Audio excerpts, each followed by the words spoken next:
मैं राधे राधे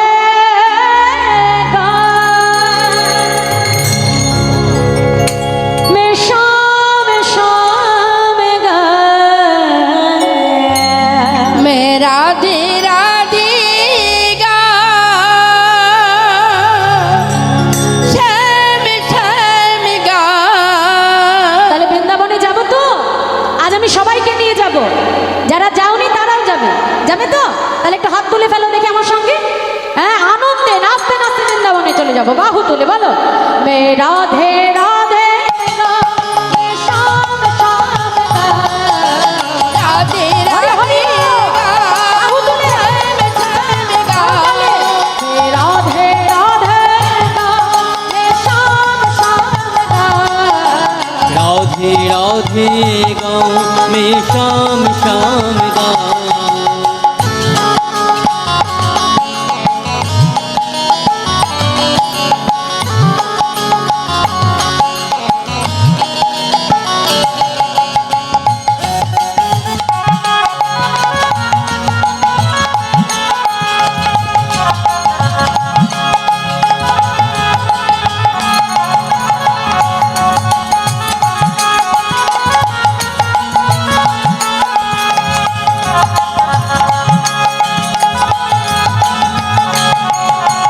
राधे राधे राधे दोनों हाथ उठा के ताली के सेवा करिए। राधे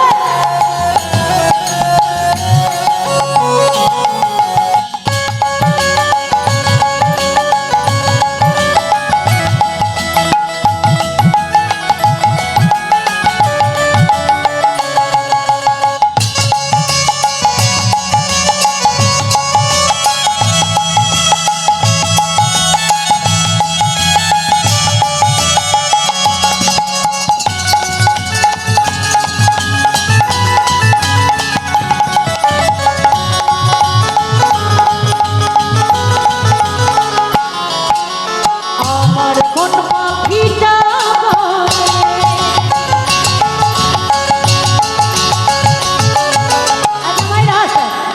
শুধু হিন্দি গাইলে হয় না, একটু বাংলায় বুঝিয়ে দিই। হ্যাঁ, সবাই আমার সাথে বলো একসাথে। এখনকার দিনে মানুষ আমরা হিন্দি টিন্দি বুঝি, যারা মোবাইল টোবাইল চালাতে যায়, সবাই তো আর বুঝতে পারবে না নাকি, তাই না? তাহলে একটু বাংলায় অনুবাদ করে দিচ্ছি। চলো হাত তুলে বাহু তুলে বলো, আরে ও বৃন্দাবনে যেতে গেলে হাত তুলতে হবে। বাহু তুলো সবাই মিলে, করতালি দিয়ে দিয়ে রাধে বলো। আমার মন পাখিটা বলে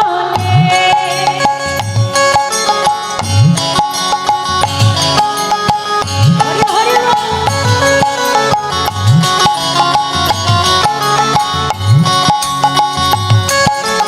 আমার মন পাখিটা উড়ে বৃন্দাবনে যাব।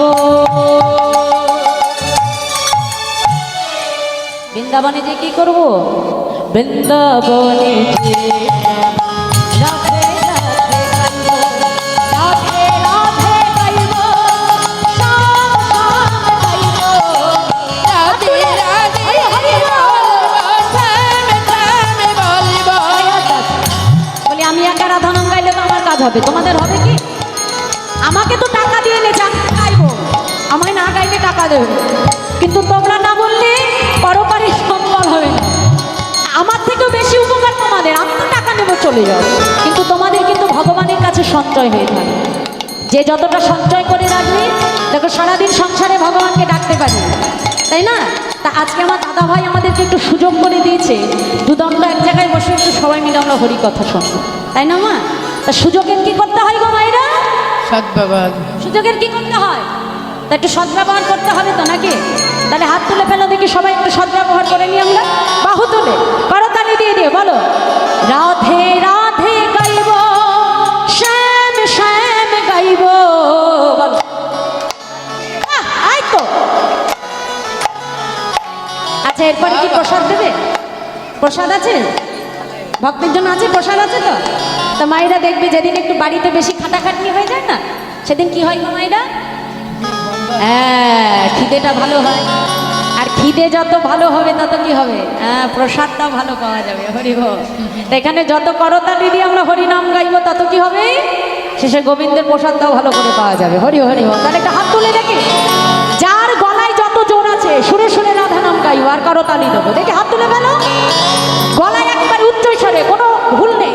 যে যেদিকে পারো সেদিকে গেলে অসুবিধা নেই, আমি ধরে রাখবো। চলো হাত তুলে ফেলো, কারো তালি দিয়ে বলো, আমি রাধে রাধে গাইবো আর শ্যাম শ্যাম গাইবো।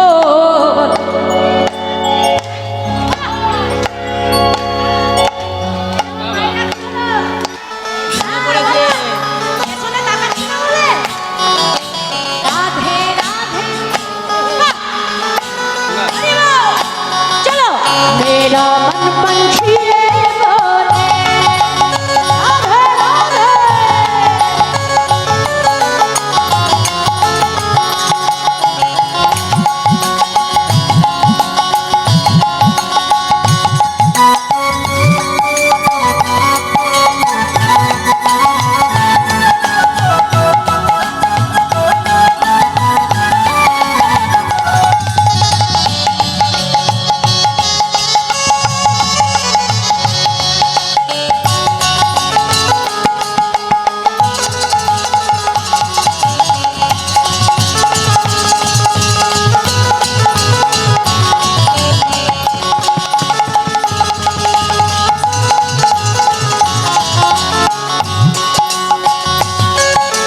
वृंदावन की महिमा प्यारे, वृंदावन की महिमा प्यारे, मोही ना जाने प्रेम नगरिया मनमोहन की प्रेम पहचाने।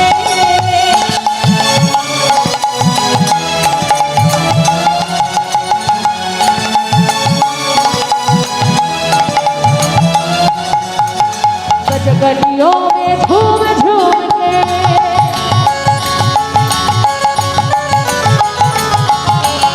के गलियों में झूम झूम मन की तपन हो जाओ। प्रेम से बोलिए राधा रानी की জয়। জয়টা শোনা গেল কি?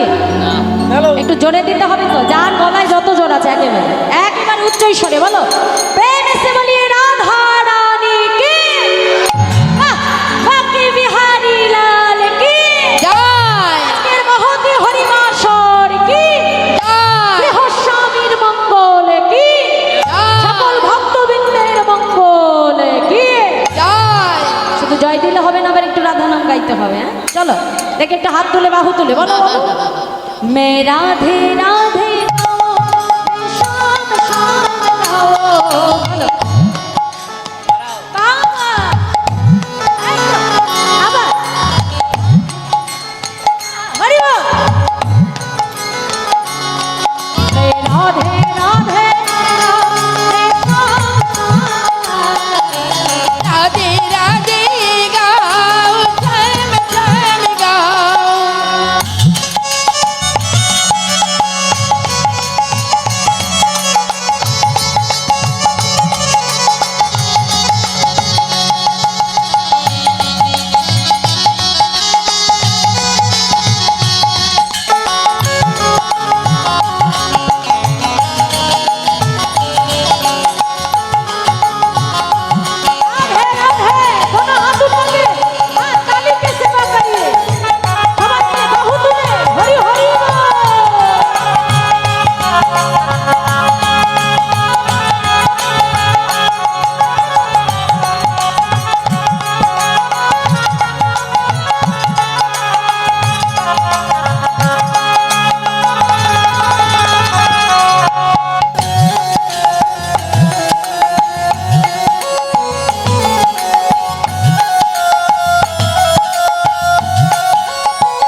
গাঁও মে শ্যাম শ্যাম গাঁও রাধে রাধে গাও মে শ্যাম শ্যাম গাও রাধে রাধে গাও শ্যাম শ্যাম গাও রাধে রাধে গাও মে শ্যাম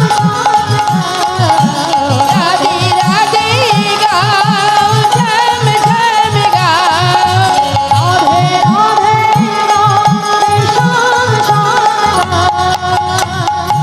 श्याम से बलिए मधुमय वृंदावन धाम के জয় जपे बिहारी लाल के জয় राधे राधे রাধে রাধে তাই মধুময় সুধাম বৃন্দাবন সেই মধুময় সুধাম বৃন্দাবনে রাধা গোবিন্দ মিলিত তনু হলেন আমার গৌর সুন্দর এলেন কোথায় শ্রীধাম নবদ্বীপ মাঝ এই মহাপ্রভু আসবা মহাপ্রভু তিনি আবির্ভূত হয়েছিলেন 1407 সকাল আর ঠিক মহাপ্রভু আসবার ৩৫ বছর পূর্বে এসেছিলেন আমার নামাচার্য শ্রীল ঠাকুর হরিদাস 1372 শকাব্দ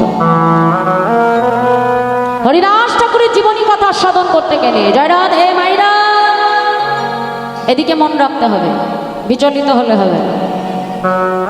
হরিদাস ঠাকুরের জীবনী কথা সাধন করতে গেলে দুটো মত পাওয়া যায় কেউ কেউ বলে হরিদাস ঠাকুর তিনি জন্মগ্রহণ করেছিলেন মুসলমানের ঘরে আবার পালিত হয়েছিল মুসলমানের ঘরে আবার কেউ কেউ বলে না তিনি জন্মগ্রহণ করেছেন ব্রাহ্মণের ঘরে পালিত হয়েছে মুসলমানের আমরা জানি বাবা আমাদের শাস্ত্র অনুসারে আমাদের হিন্দু ধর্মের সব থেকে দুটো প্রাচীন গ্রন্থ হলো চৈতন্য চরিতামৃত এবং চৈতন্য ভাগবত এই চৈতন্য ভাগবত রচনা করেছিলেন কে না শ্রীল বৃন্দাবন দাস ঠাকুর মহাশয় যিনি আমার মহাপ্রভুর পুত্র সন্তান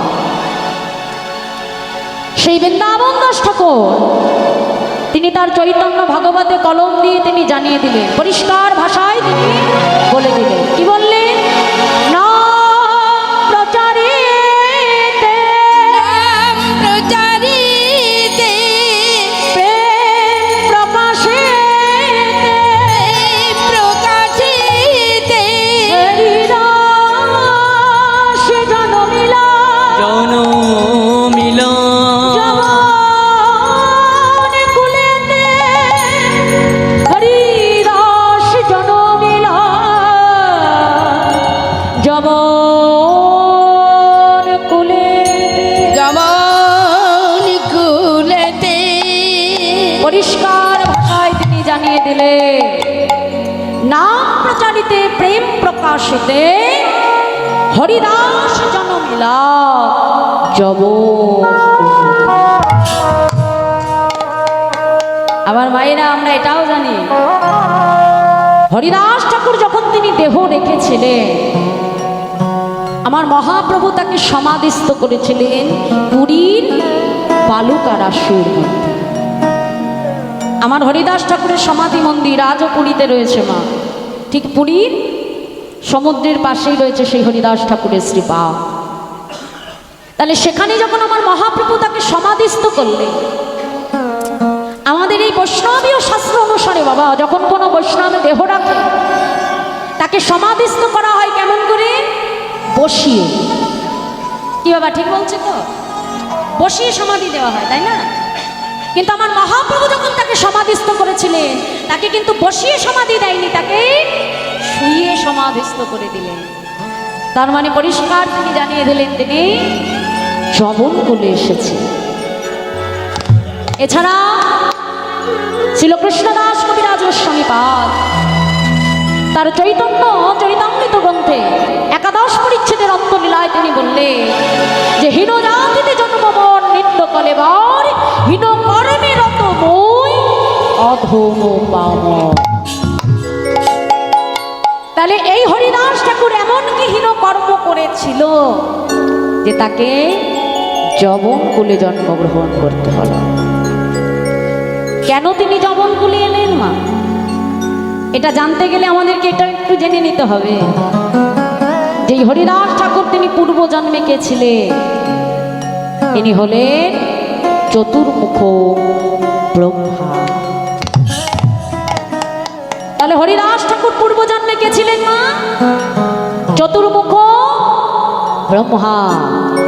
তাহলে এই ব্রহ্মা তিনি কি অপরাধ করেছিলেন ভগবানের চরণে, যার জন্য তাকে এই যমন কুলে জন্মগ্রহণ করতে হলো?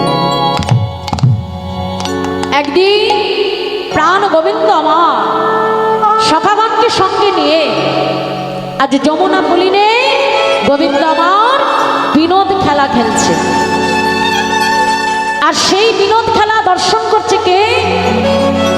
না, ব্রহ্মারই মানস পুত্র দেবর্ষি নারদ মুনি। দর্শন করে ভগবানের সেই লীলাকে দর্শন করে ছুটতে ছুটতে তার পিতামহ ব্রহ্মার কাছে এসে বলছে, পিতা পিতা পিতা, একই নারদ, তুমি এমন ভাবে ছুটছো কেন? কি হয়েছে তোমার? পিতা জানো পিতা, আজ আমি ভগবান দেখেছি। পিতা ভগবান? কোথায় দেখলে তুমি ভগবান? কেন কেন পিতা? ওই তো আমি যমুনা পুলিনে দেখে এলাম পিতা। জানো জানো পিতা, শোনো, আমি দেখে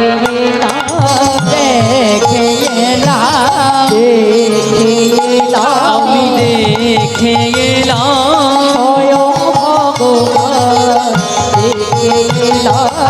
স্বয়ং ভগবান দেখে এলাম, আজ স্বয়ং ভগবান দেখে এলাম। ওই স্বয়ং ভগবান দেখে গেলাম। ওই নন্দের নন্দন যশোদা নন্দন স্বয়ং ভগবান দেখে এলাম। ওই নন্দের যশোদা নন্দন স্বয়ং ভগবান দেখে এলাম। যেই না বলেছে সঙ্গে সঙ্গে চতুর্মুখ ব্রহ্মা ক্রধান্বিত হয়ে বলছে, মূঢ় চুপ করো বলছি, এত বড় স্পর্ধা তোমার! তুমি কিনা ওই নন্দের নন্দ, ওই অতটুকু ভালো তাকে তুমি ভগবান বলছো? শোনো, ভগবান যদি বলতে হয় তবে তুমি আমায় বলো, ওই নন্দের নন্দন কৃষ্ণ তাকে তুমি কেমন করে ভগবান বলছো? পিতা পিতা, তো তোমার যদি বিশ্বাস না হয় পিতা, তুমি তুমি তুমি একবার আমার সঙ্গে যে দেখে এসো পিতা। দেখো দেখো কেমন করে যমুনা পুলিনে বিনোদ খেলা খেলছে সে। ব্রহ্মত্বের অহংকারে ব্রহ্মা হাসের পিঠে চড়ে চিন্তা করতে লাগলো, বে আজ আমি দেখবো দেখবো সে কেমন ভগবান। দেখবো দেখবো সে কিসের ভগবান। এই ব্রহ্মা ভ্রান্ত পথে পা বাড়ালো নয় বাবা, ভগবান তাকে বাড়াতে সাহায্য করল। আজ এই ব্রহ্মার মনে যদি অহংকারটা না আসতো মা, ভগবান বৃন্দাবনে দুটি মায়ের মনোবাসনা কখনো পূর্ণ করতে পারত না। এই গোবিন্দ যখন গোষ্ঠী খেলতে যেত না মা, খেলার শেষে যখন গোপাল ফিরে আসতো, সবাই সারিবদ্ধ হয়ে দাঁড়িয়ে থাকতো। কেন জানো? দিনের শেষে গোপাল ফিরে এলে একটিবার তাকে কোলে ব্রজমাইরা তাকে ধরে কত আদর করে, কত চুম্বন করে, আবার যশোদার কোলে ফিরিয়ে দেয়। মনে মনে চিন্তা করে, গোপাল যদি কখনো তোকে আমরা সন্তান রূপে পেতাম, তবে আমাদের এই বুকের ক্ষীরধারা তোকে সেবা করি, আমাদের এই তাপিত প্রাণটা আমি শীতল করতাম রে গোপাল। কিন্তু তুই যে আমাদের ছেলে নয় রে গোপাল, তোকে তো যশোদার কোলে ফিরিয়ে দিতে হবে। যখন মনে তাদের দুঃখ হতো না, ভগবান মনে মনে চিন্তা করলো, বেশ মা, তোমাদের মনোবাঞ্ছা আমি পূর্ণ করব। আবার ওই গাভীরা যখন গোচারণ থেকে ফিরে এসে ওই ছোট ছোট গাভীর ধেনুবৎস যখন গাভীর সেই দুধে ঢু মেরে তারা দুধ খেত মা, ওই বৃন্দাবনের গাভীরা চিন্তা করতে, হে গোবিন্দ, একদিন যদি এই ক্ষীরধারা তোমাকে সেবা করাতে পারতাম প্রভু, তবে আমাদের পশু জনম ধন্য হতো দয়া। আমরা কি ব্রজের পশু বলে আমাদের বাসনা পূর্ণ হবে না প্রভু?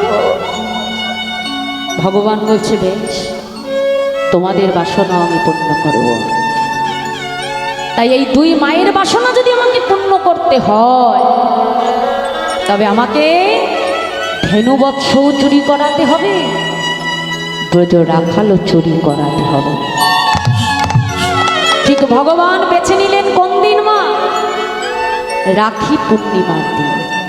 এই যে কিছুদিন আগে গেল না রাখি পূর্ণিমা, আমরা সবাই এটা রাখি পূর্ণিমা বলে জানলেও এই দিনটি হলো বলরামের আবির্ভাব তিথি। মানে আমার বলাই দাদার সেদিন জন্মদিন, মায়েরা ভালো করে জেনে রাখে। এখন বলাই দাদার জন্মদিন, মা রোহিণী তাকে তো আর গোষ্ঠে পাঠাবে না।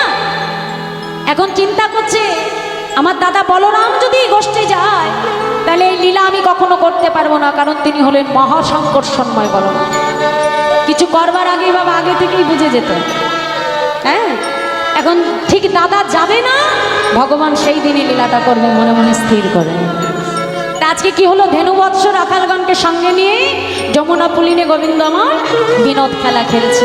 আর ওদিকে ওই চতুর্মুখ ব্রহ্মা ব্রহ্মত্বের অহংকারে বসে হাসির পিঠে চড়ে আজ ভগবানের সেই খেলা ব্রহ্মা দর্শন করছে।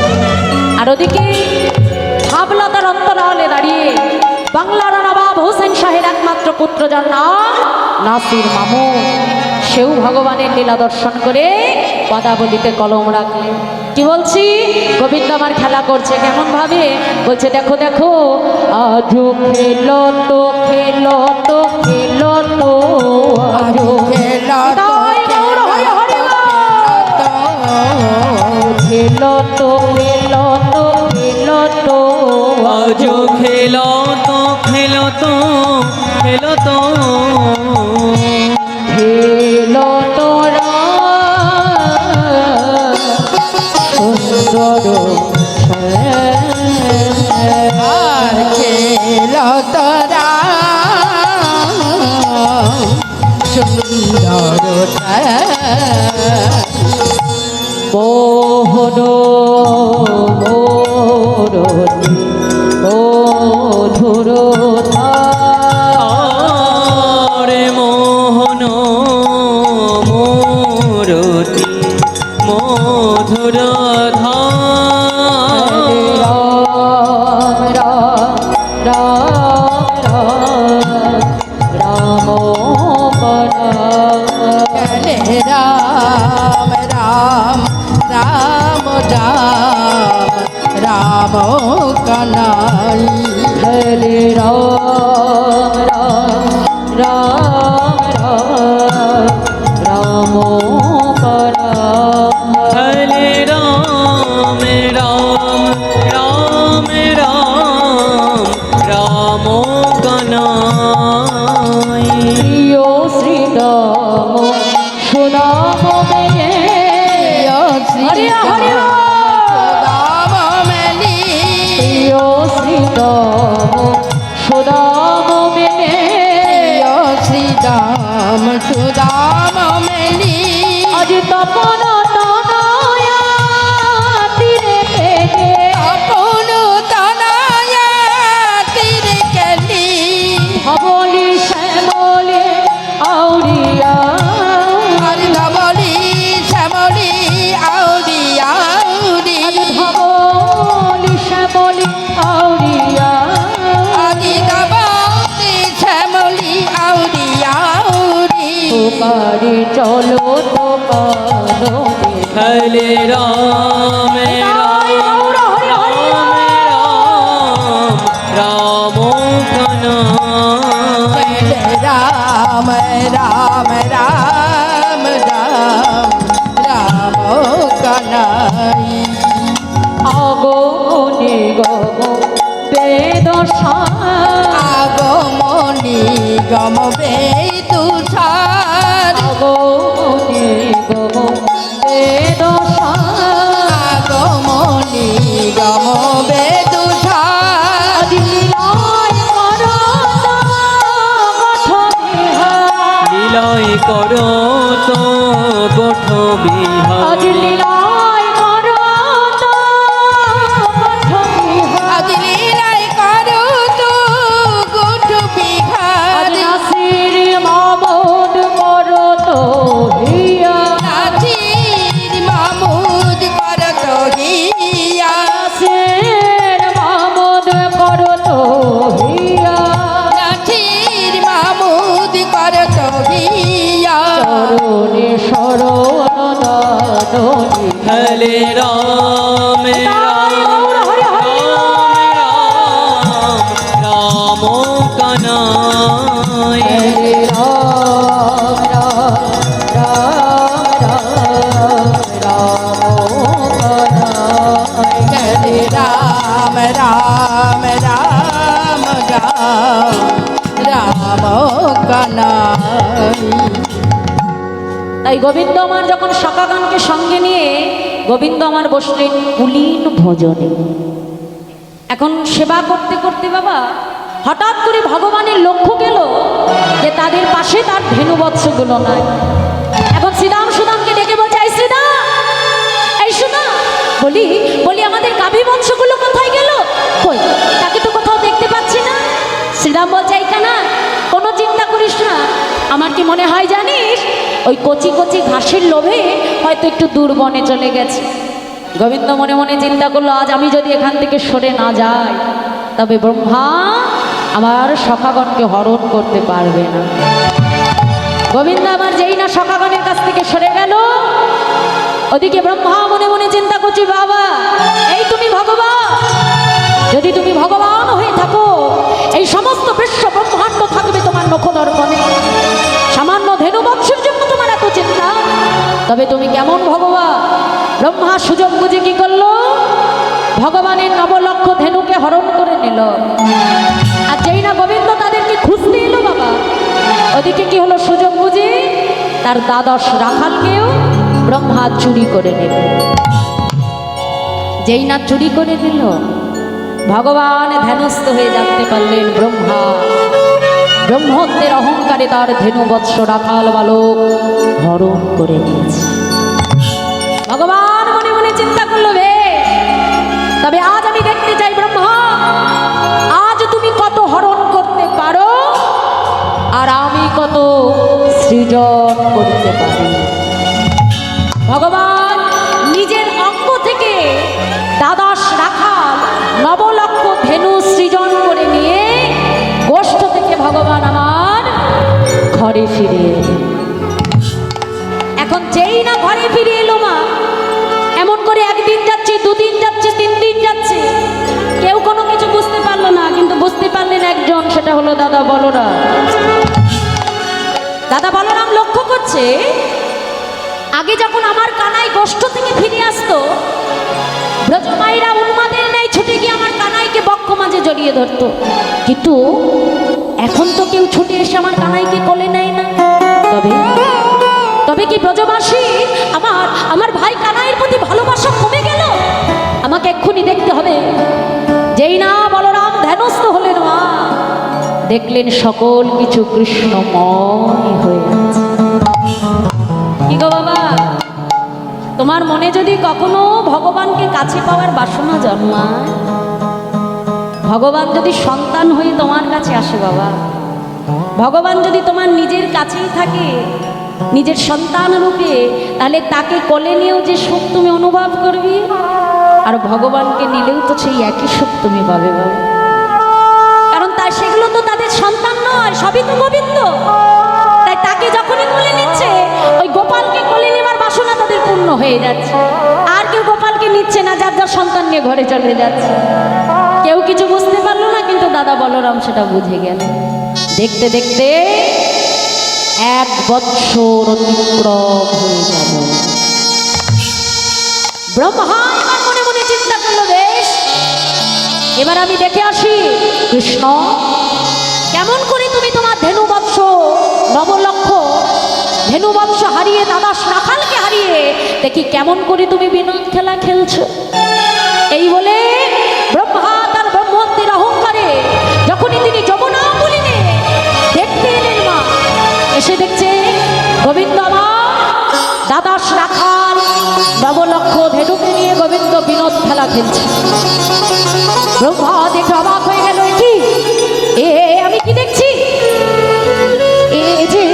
এ যে দাদাস রাখাল, এ যে নবলক্ষ ধেনু, তবে আমি যাদেরকে হরণ করলাম তারা তবে কে? হ্যাঁ, কৃষ্ণ কি তাদেরকে চুরি করে নিয়ে এলো? ছুটতে ছুটতে ব্রহ্মা আবার ছুটে এলেন ব্রহ্মলোকের গুহার দরজাটা সরিয়ে দেখলো সেই দাদাস রাখাল নবলক্ষ ধেনু তারা সকলে পড়ে আছে, বেহুশ হয়ে তারা সকলে পড়ে আছে। আবার ছুটে এলেন যমুনা পুলিনে, এসে দেখছি যমুনা পুলিনে নবলক্ষ ধেনু দাদাস রাখাল। এই ব্রহ্মা যাওয়া আসা করতে করতে ক্লান্ত পরিশ্রান্ত হয়ে গেল। মনে মনে চিন্তা করলো, না এইভাবে ছোটাছুটি করলে আমি সত্যটা জানতে পারবো না। এই সত্যটা যদি আমাকে জানতে হয় এক্ষুনি আমাকে ধ্যানস্থ হতে হবে।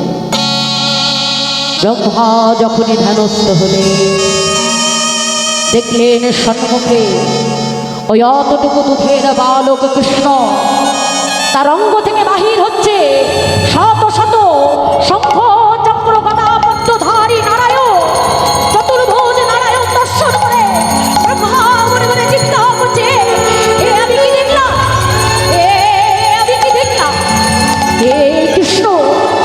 হে কৃষ্ণ যদি শঙ্খ চক্র গদা পদ্মধারী নারায়ণ হয়, তবে নারায়ণ যে আমার পিতা, তার নাভি কমল থেকেই যে আমার জন্ম,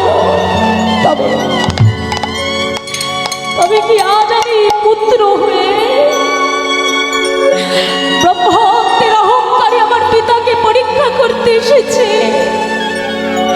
ছুটে গিয়ে ব্রহ্মা তার ব্রহ্মহত্যের অহংকার দূরে সরিয়ে রেখে গোবিন্দ চরণে আচার্যকে বলল, গোবিন্দ চরণে আচার্যকে বলে বলছে, হে গোবিন্দ, তুমি আমায় ক্ষমা করো প্রভু, আমি যে তোমাকে চিনতে পারিনি দয়ামা, আমি যে তোমাকে বুঝতে পারিনি প্রভু, তুমি আমাকে ক্ষমা করে দাও। ভগবানের চরণ ধরে কত কাঁদলেন, কত সাধলেন, 56টি শ্লোক উচ্চারণ করলে সেই 56টি শ্লোকের সর্বশেষ শ্লোকটি উচ্চারণ করে ব্রহ্মার নিজেকে স্থির রাখতে পারলেন না। ছুটে গিয়ে গোবিন্দ চরণ স্পর্শ করে বলছে, ঈশ্বর পরম কৃষ্ণ সচ্চিদানন্দ বিগ্রহ অনাদির আদি গোবিন্দ সর্বকারণ কারণ স্বয়ং ভগবান কৃষ্ণ সর্বাশ্রয়, কৃষ্ণ সর্বাশ্রয়, ঈশ্বর কৃষ্ণ সর্বশক্তিকায়, সর্বশক্তিমান সখা পিতা মাতা কান্তাগণ লইয়া ব্রজে ক্রীড়া করে কৃষ্ণ প্রেমাবেশ হয়ে নবেশ হইয়া। চরণ ধরে কত কাঁদলেন, কত সাধলেন বাবা। ছুটে গিয়ে ব্রহ্মা গোবিন্দের চরণটা জড়িয়ে ধরে বলছে, প্রভু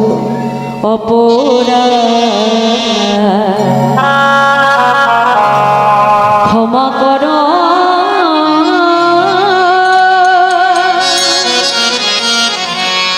প্রভু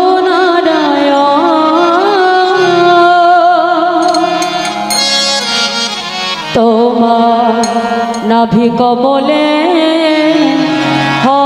হয়েছে আমার জনম, তোমার নাভি কমলে তোমার আমারি জনম, নাভি কমলে হয়েছে আমার জনম, তোমার নাভি কমলে হয়েছে আমার জনম। ছেলের অপরাধ পিতা না করে গ্রহ, তুমি মোরে ক্ষমা করো এই নিবেদন, তুমি মোরে এই নিবেদন আমার অপরাধ ক্ষমা করো, আমার অপরাধ ক্ষমা করো। আমার অপরাধ ক্ষমা করো, আমার অপরাধ ক্ষমা করো। বলিও হে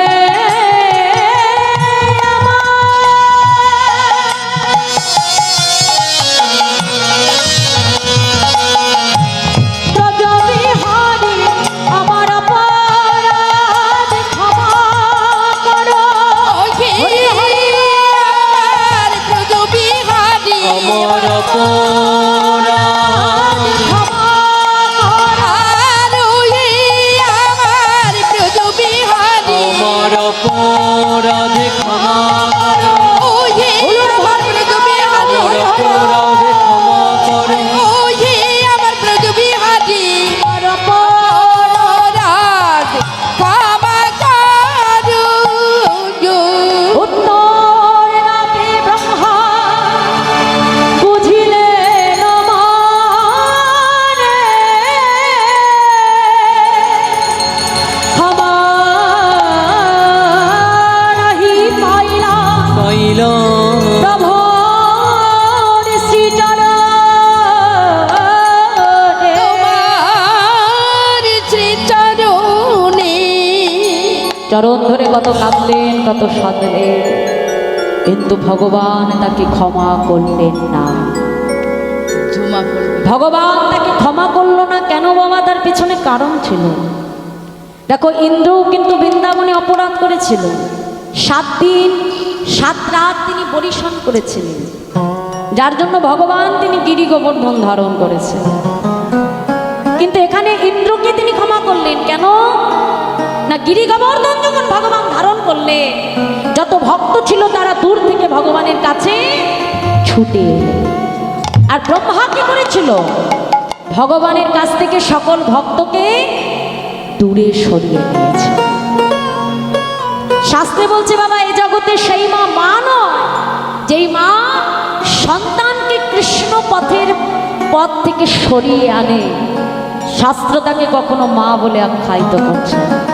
সেই স্ত্রী নয় যে স্বামীকে ধর্মপথ থেকে সরিয়ে আনে বাবা, যে সদা সর্বদা সন্তান স্বামীকে ধর্মপথে এগিয়ে দেয়, জানবে সেই একমাত্র প্রকৃত স্ত্রী, আর সেই কিন্তু সংসারে একমাত্র প্রকৃত মা। তাই ব্রহ্মা যখন ভগবানের কাছ থেকে তার ভক্তকে দূরে সরিয়ে নিল, ভগবান কিন্তু সেই অপরাধ ক্ষমা করলেন না। তাই ব্রহ্মা নিজের অপরাধের জন্য নিজেই ভগবানের কাছে তার অপরাধের শাস্তি তিনি নিজেই চেয়ে নিলেন। ভগবানের কাছে তিনি চেয়ে নিলেন নিজে, কি পিতার কাছ থেকে চেয়ে নিচ্ছে, প্রায়শ্চিত্ত করিব পাপের ধরাই জন্মিয়া, জন্মিব ঘৃণিত কুলে বাসনা বড়িয়া।